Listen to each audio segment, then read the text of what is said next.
Muy buenas tardes, bienvenidos a nuestra catequesis acerca del Evangelio de San Juan. Hoy vamos a comenzar a leer el capítulo 11 de Juan. Por favor, la Biblia a mano, así pueden seguir la lectura y la lectura les llega por el oído y también por la vista.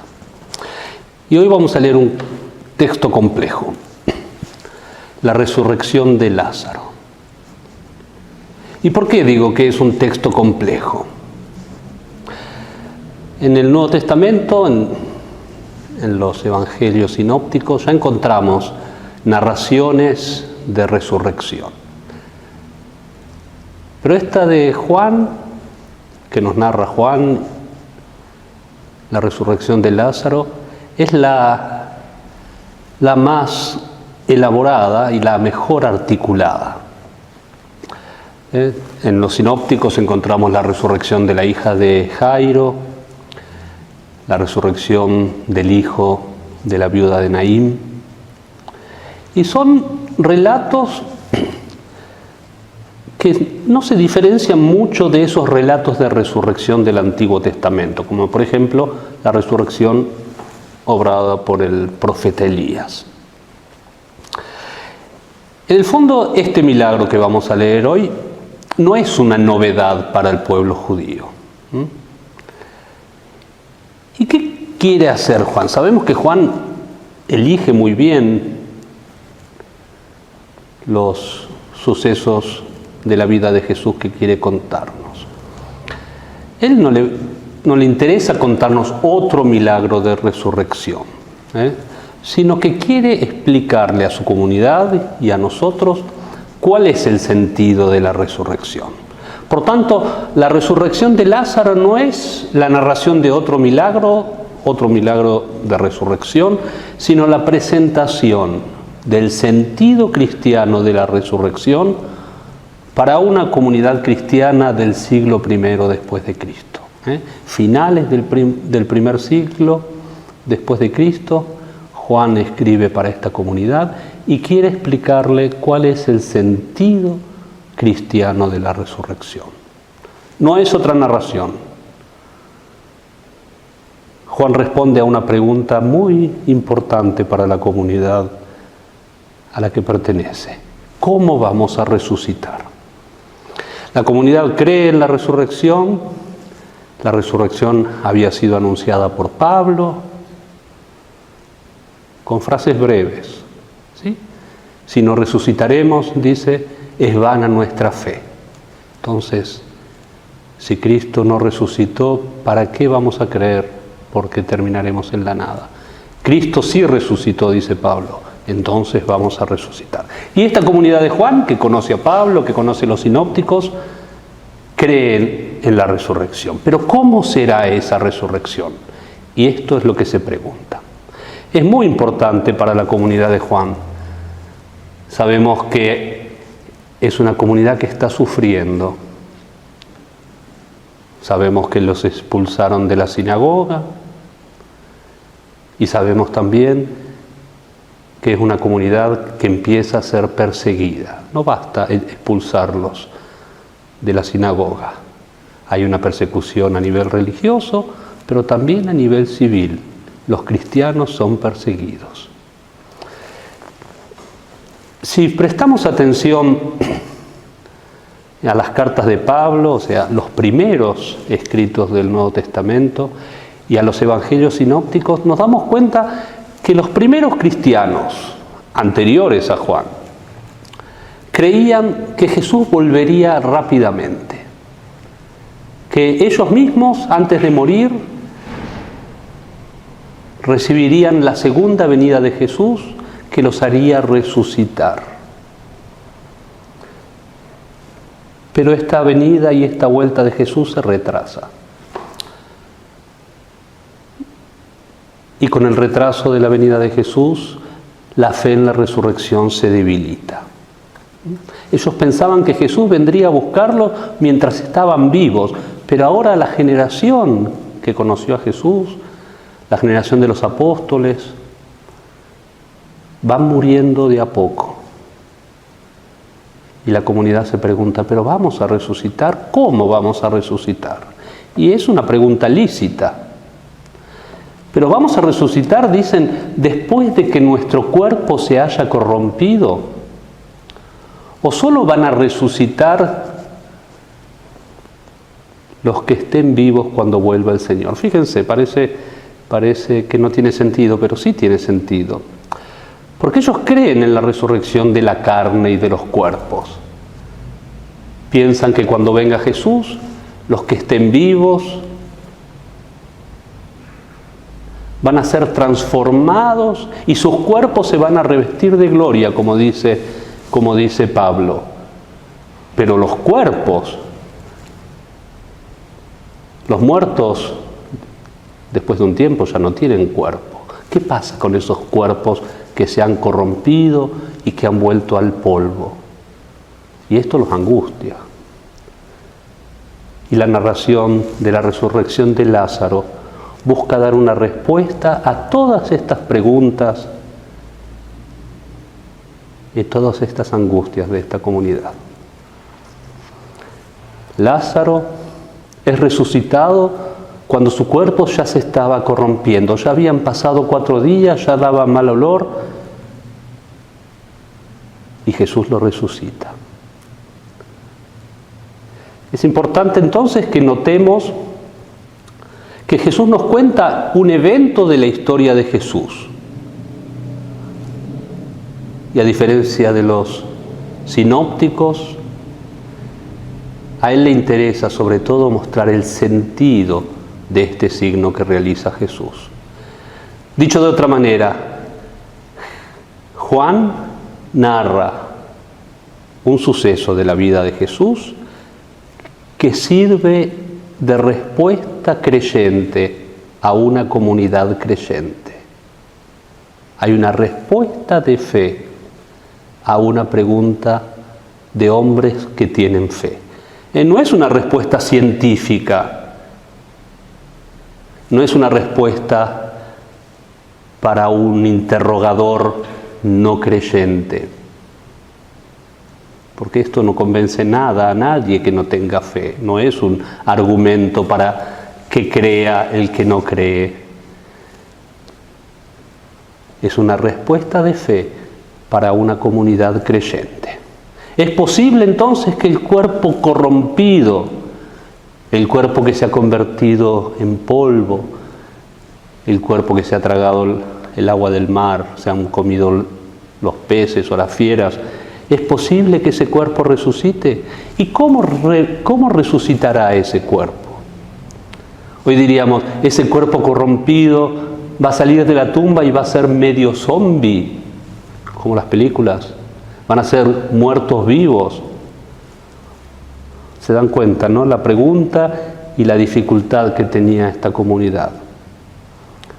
Entonces, debemos recibir el Evangelio que nos está contando Juan, pero teniendo en cuenta siempre la vida de la comunidad a la que pertenece Juan.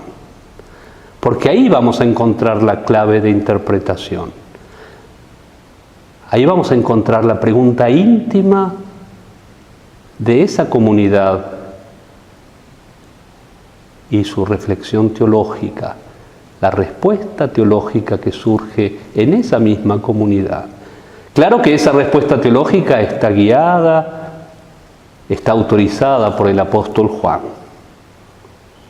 porque él conoce a su comunidad, él conoce sus problemas, sus dudas, conoce sus esperanzas, y Juan busca responder a esas situaciones concretas de la vida de la comunidad a partir de las palabras y de la obra de Jesús.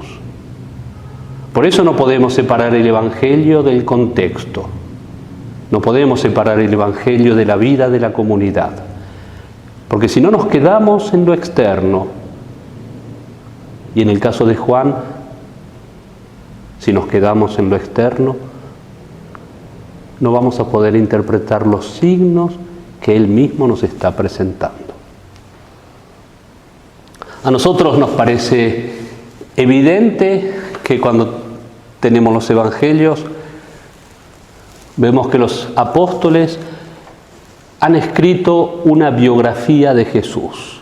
Y sin embargo, los evangelios no son una biografía de Jesús. Los evangelios son una catequesis de los apóstoles, una catequesis para sus comunidades sobre la vida de Jesús.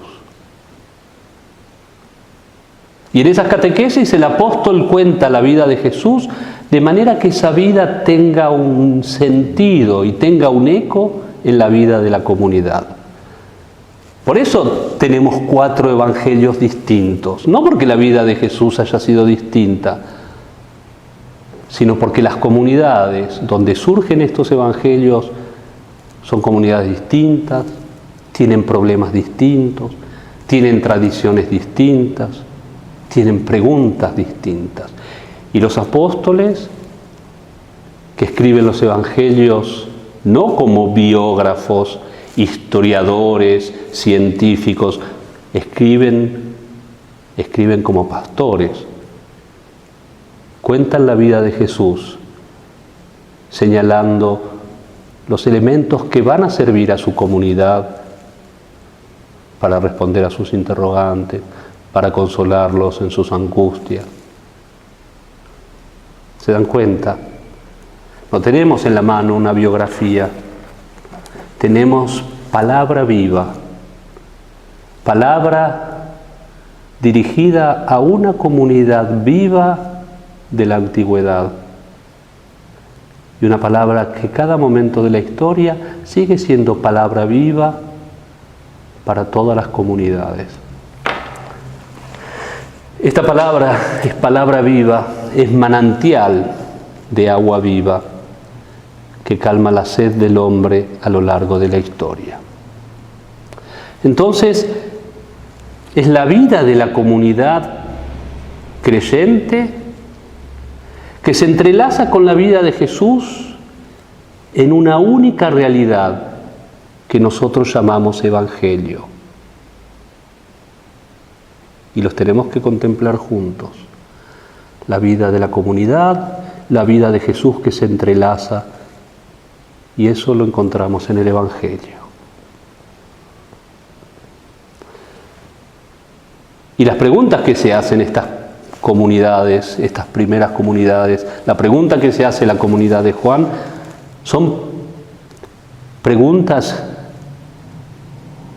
importantes que hacen a la vida de la comunidad. No son preguntas curiosas, como esas preguntas que se hacían los apócrifos. ¿Se acuerdan que les conté en algún momento que los apócrifos, o algunos apócrifos, narraban ese suceso en que Jesús estaba jugando como niño con un amigo que se cae de un paredón y se mata?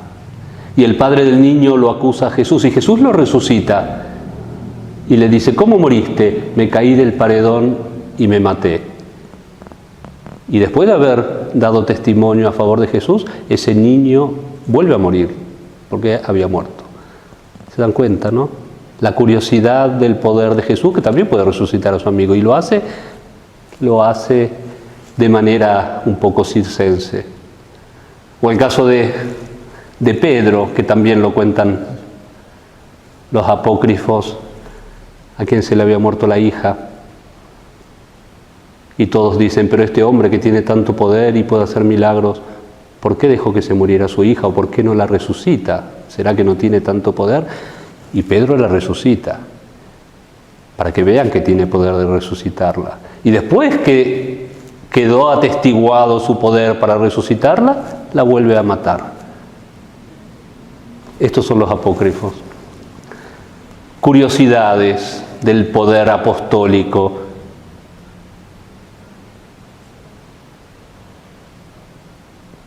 Para convencer a quien no cree. Pero esto no tiene nada que ver con la vida de Jesús ni con la vida de la comunidad. Son curiosidades. En cambio, las preguntas de la comunidad son preguntas que surgen de su sufrimiento, de sus angustias, de las persecuciones que tienen que sufrir, de situaciones existenciales de peso, de la muerte, de la desilusión, como tantas preguntas que han surgido en este tiempo que hemos vivido en cuarentena. También surgieron muchas preguntas.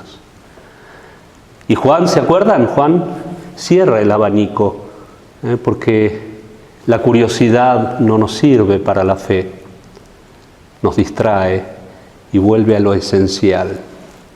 Vuelve a lo esencial. Y esta cuarentena para nosotros también ha sido una invitación a volver a lo esencial.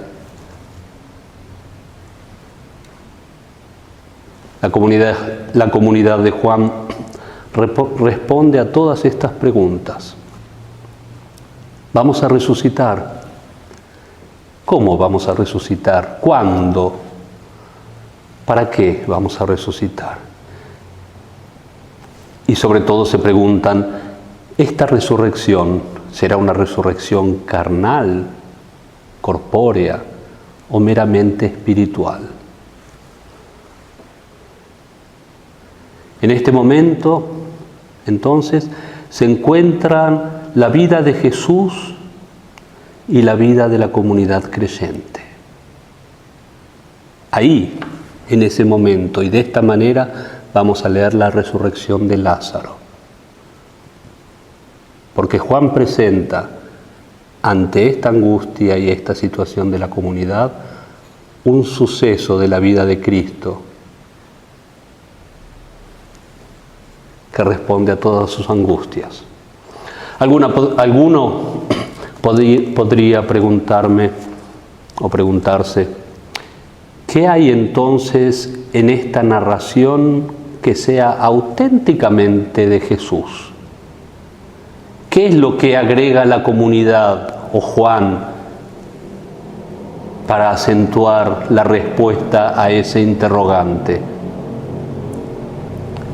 Es imposible separarlo, ¿no?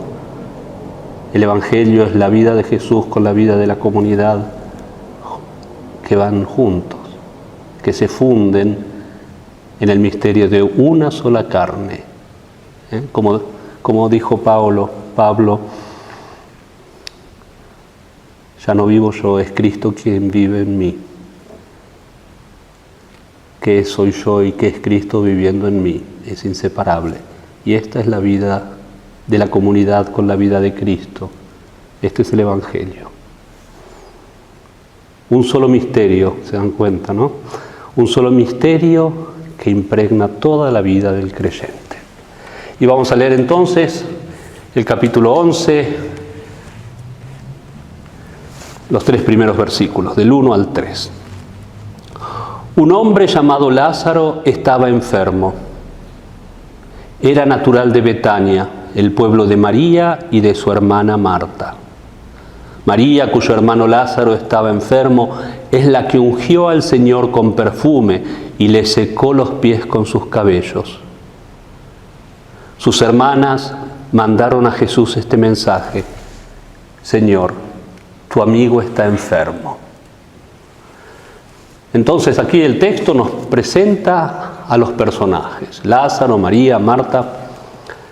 María es la que ungió, en realidad la que nos va a contar Juan en el capítulo 12, que ungió al Señor en Betania. Los 3 personajes son conocidos. Ya los encontramos en el Evangelio de Lucas, que nos dice que Jesús los visitaba. ¿Se acuerdan? Marta, Marta. Marta, Marta, el reproche de Jesús. Sigamos con el versículo 4.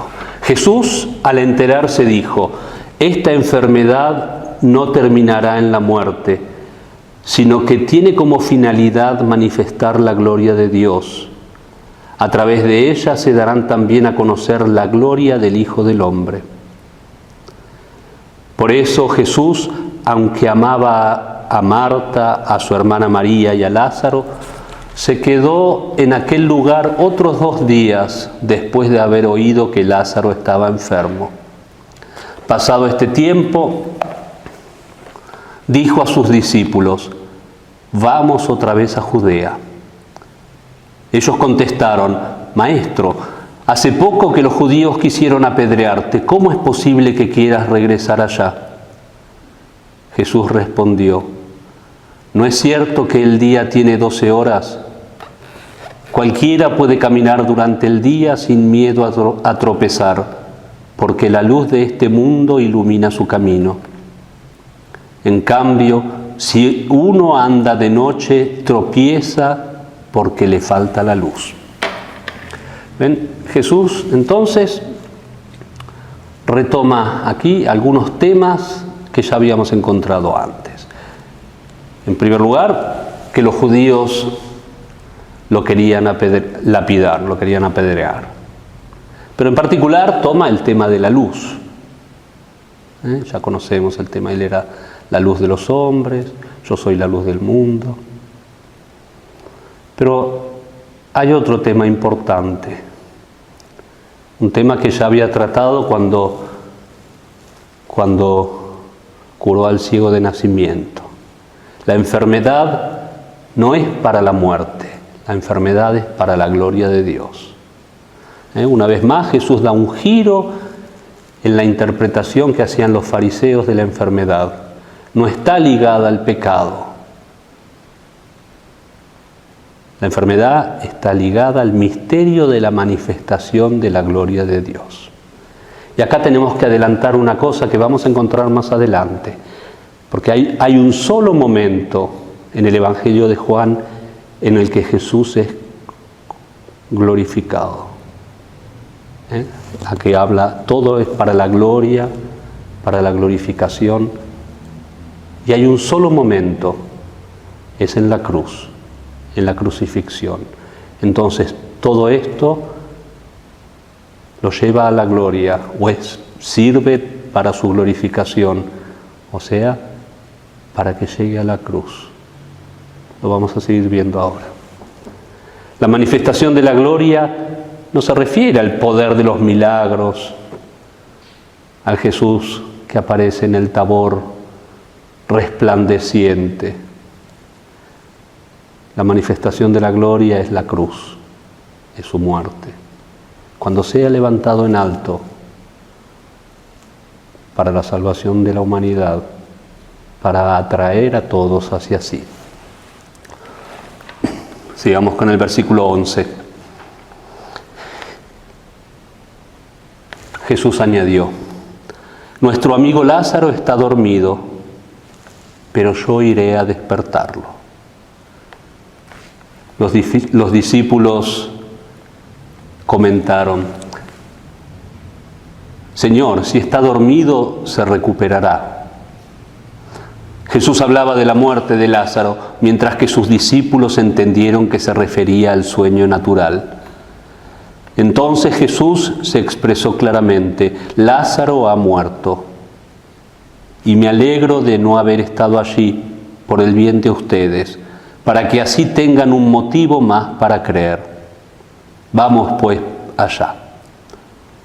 Tomás, por sobrenombre el mellizo, dijo a los otros discípulos, vamos también nosotros a morir con él. Vamos también nosotros a morir con él, ¿no? Aquí ya vemos a Tomás y lo vamos a encontrar en el capítulo 20.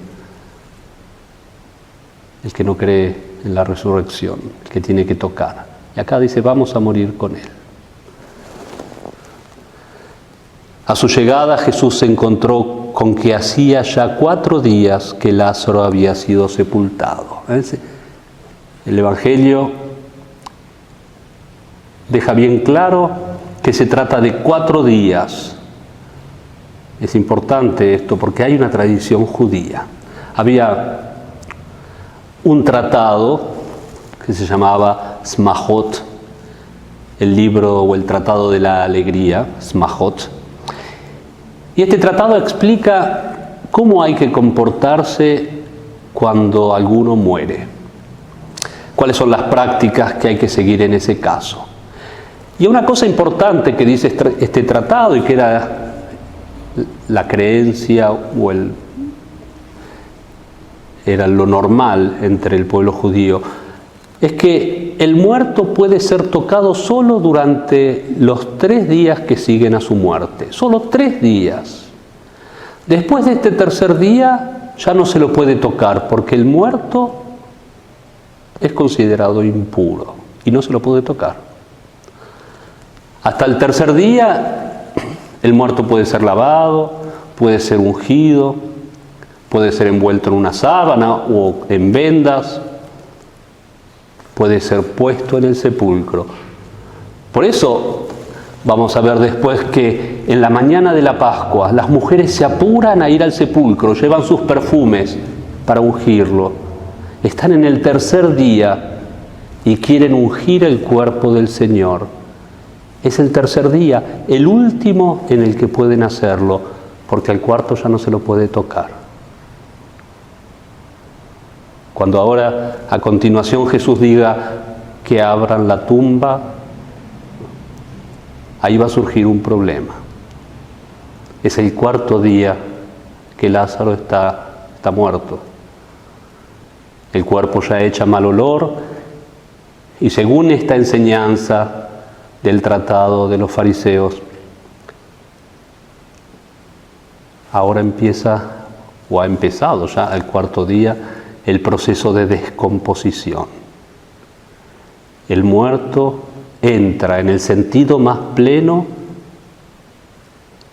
en el reino de la muerte. Sigamos con el versículo 18. Betania está muy cerca de Jerusalén, como a 2,5 kilómetros, y muchos judíos habían ido a Betania para consolar a Marta y María por la muerte de su hermano. Tan pronto como Marta se enteró que Jesús llegaba, salió a su encuentro.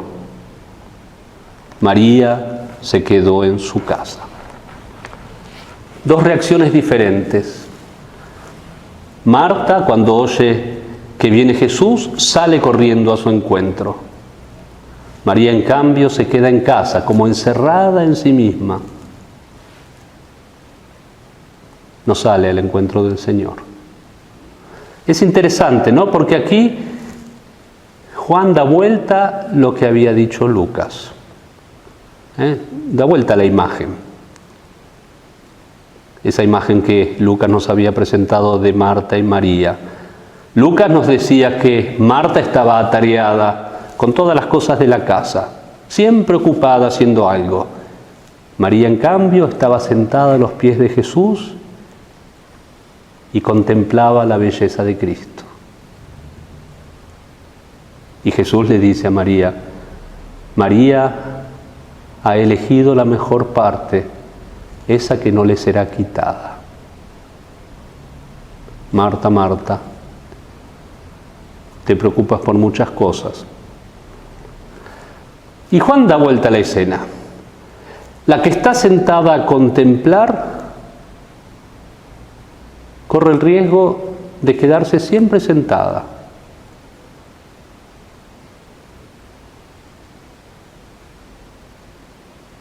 Corre el riesgo de no salir al encuentro del Señor que viene. La que está siempre ocupada corre el riesgo de no contemplar a Cristo que está allí, delante de nosotros. Aquí se establece un equilibrio, porque no es justa la pura contemplación, tampoco es justa la pura actividad. Lo que logra señalar Juan es un equilibrio entre la oración, entre la contemplación y la acción en la vida cristiana. María ha pasado a la historia como el modelo de contemplación y de oración, pero Juan nos señala que a María le falta algo. Le falta el nexo con la carnalidad. No basta contemplar la belleza de Cristo.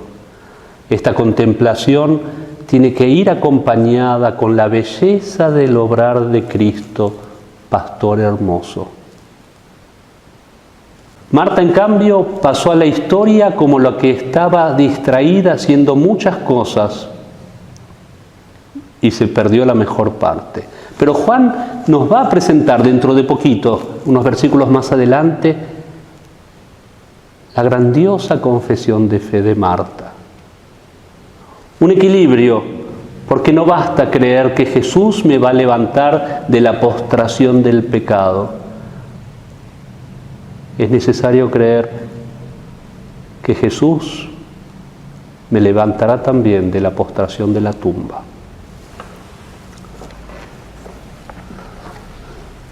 Marta dijo a Jesús: Señor, si hubieras estado aquí, no habría muerto mi hermano. Pero aún así, yo sé que todo lo que pidas a Dios, Él te lo concederá. Dios te lo concederá.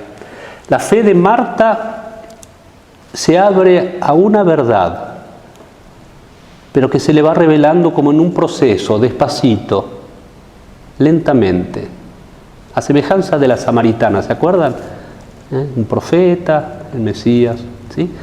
Acá Marta confiesa a Jesús como a un intercesor. Lo que pidas, el Señor te lo concederá.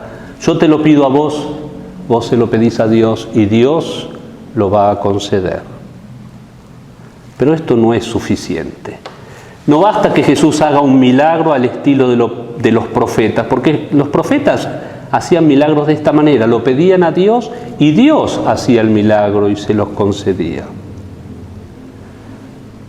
Marta en este momento cree que Jesús resucitará solamente a algunos. Algunos según su elección, según lo que Él elija. Esta era la fe común de los fariseos. Los fariseos creían en la resurrección, pero no en una resurrección general, sino en una resurrección parcial. Algunos elegidos iban a resucitar. Dios hará un milagro y ese milagro será la resurrección de algunos elegidos. Estamos lejos todavía de la fe cristiana en la resurrección. Sigamos con el versículo 23. Y Jesús le respondió: tu hermano resucitará. Marta le dijo: ya sé que resucitará cuando tenga lugar la resurrección de los muertos al final de los tiempos. Entonces vemos ahora que Marta aún no cree en que Jesús pueda resucitar a un muerto. Puede pedir la gracia, cualquier gracia, pero no hacerlo él mismo. Su hermano resucitará, pero no ahí, ahora, sino al final de los tiempos, cuando Dios resucite.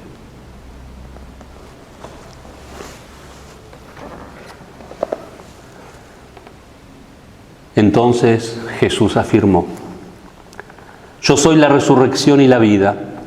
El que cree en mí, aunque haya muerto, vivirá. Y todo el que esté vivo y crea en mí, jamás morirá. ¿Crees esto? Ella contestó: sí, Señor, yo creo que tú eres el Mesías, el Hijo de Dios que tenía que venir a este mundo. ¿Se dan cuenta la confesión de fe? Marta ha llegado a la madurez de la fe, ha ido creciendo. Primero era el intercesor, puedes pedir cualquier cosa. En segundo momento, la resurrección será al final de los tiempos. Y ahora tú eres el Cristo, el Hijo de Dios, la resurrección y la vida. Yo soy la resurrección y la vida. Quien cree, quien vive en mí, no conocerá la muerte. Aunque muera, vivirá. Esta es la novedad de Jesús. Porque Dios se hizo carne, en la carne de Cristo, todos somos carne de Dios. Todos, no algunos. Todos somos carne de Dios. ¿Se acuerdan? Ustedes son dioses e hijos del Altísimo. El misterio de la carne de Cristo, que es nuestra propia carne, es que la carne de Cristo no conocerá la muerte, sino que pasará de la vida a la vida. Lo que nuestros ojos ven como muerte, para Jesús, o Jesús nos señala que es solo una apariencia, un engaño. Lázaro duerme. Lázaro duerme. No los está tomando el pelo. Lázaro duerme. Ustedes ven un muerto, pero la realidad que Dios ha realizado es que esta carne está viva y se levantará de la tumba porque es carne de Cristo. Es la misma carne del que vive en la eternidad. Cristo nos hará levantar del sepulcro. Pero con este cuerpo, sí, con este cuerpo, pero liberado de la muerte, liberado de la enfermedad, liberado del sufrimiento. Terminada esta conversación, Marta fue a llamar a su hermana María y le dijo al oído: el Maestro está aquí y te llama. María se levantó rápidamente y salió al encuentro de Jesús. Jesús no había entrado todavía en el pueblo, se había detenido en el lugar donde Marta se había encontrado con él. Cuando los judíos que estaban con María en casa consolándola vieron que se había levantado rápidamente y había salido, la siguieron, pensando que iría al sepulcro para llorar allí. Sin embargo, María se dirigió a donde estaba Jesús. Cuando lo vio, se puso de rodillas a sus pies y exclamó: Señor, si hubieras estado aquí, no habría muerto mi hermano. Jesús, al verla llorar y a los judíos que también lloraban, se conmovió y suspiró profundamente.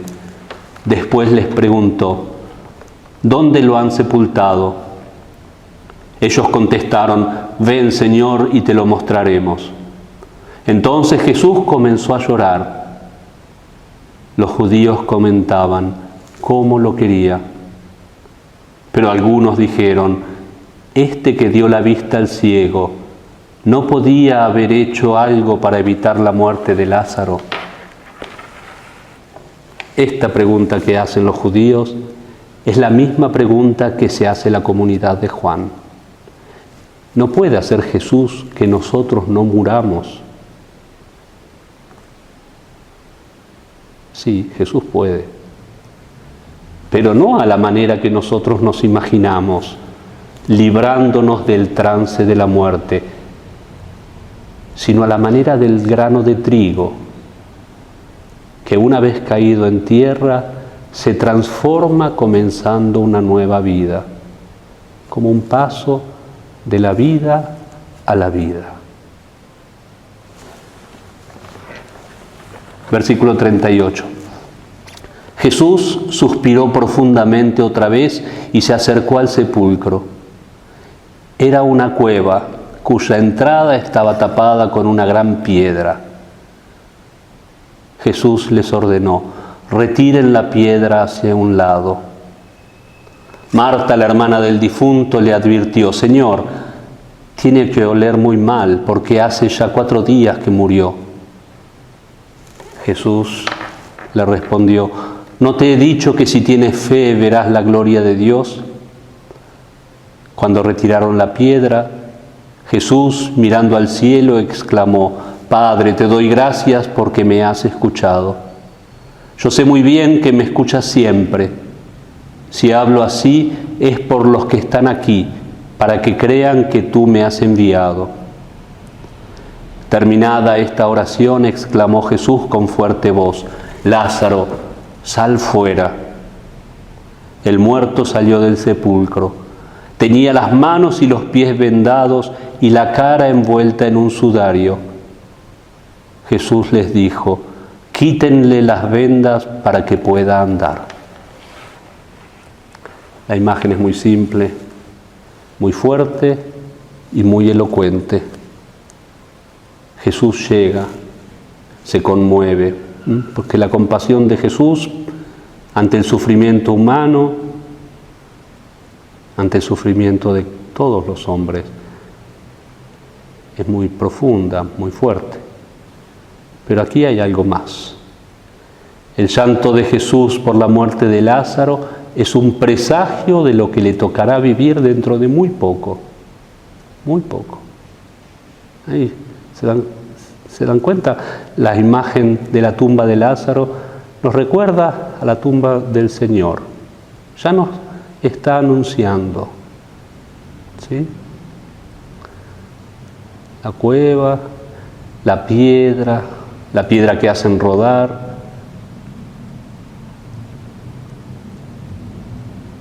¿Qué hace Jesús ahora? Jesús hace salir a Lázaro del sepulcro para entrar él mismo.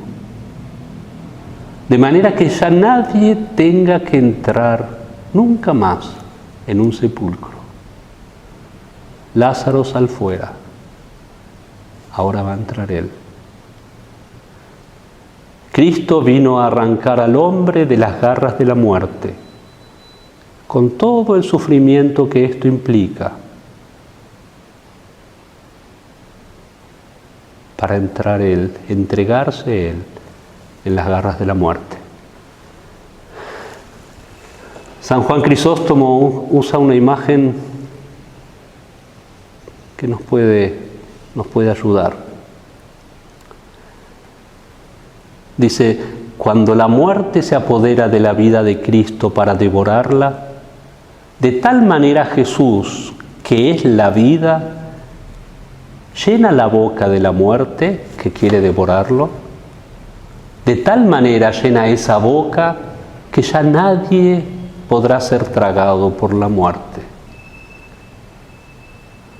La muerte, después de haberse atragantado con la vida de Cristo, ya no podrá tragarse la vida de ninguno.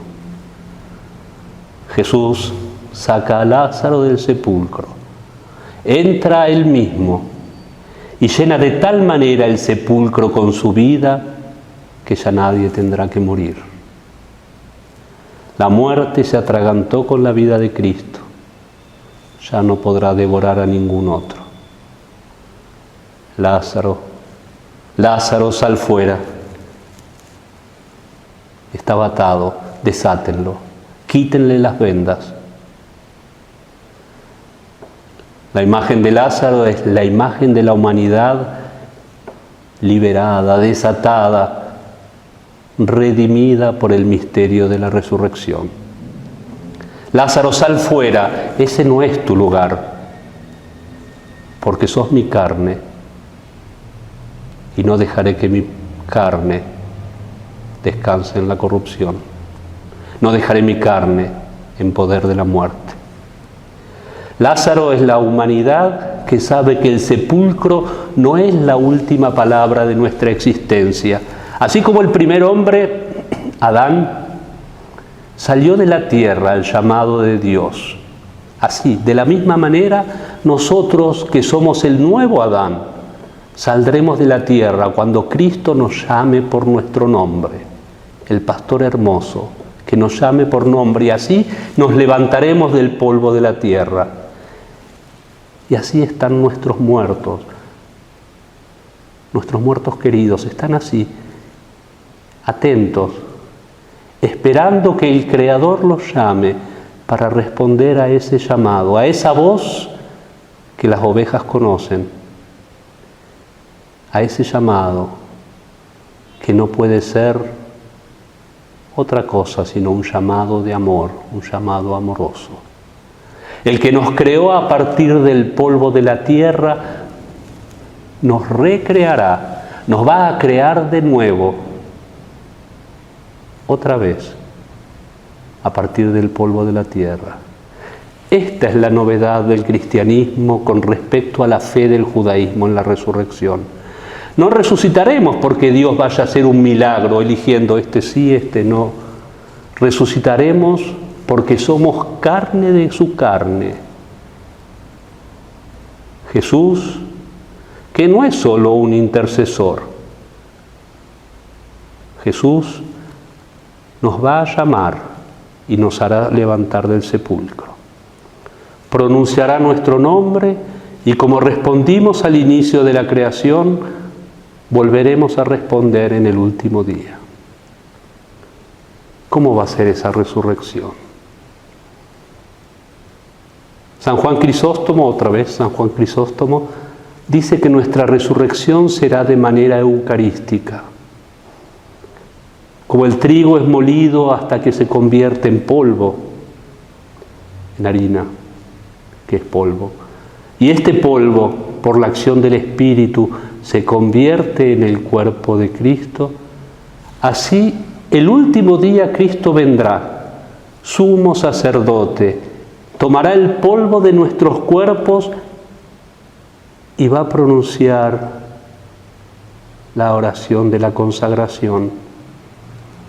Padre verdaderamente santo, fuente de toda santidad, santifica estos dones con la efusión de tu Espíritu para que se conviertan en mi cuerpo y en mi sangre.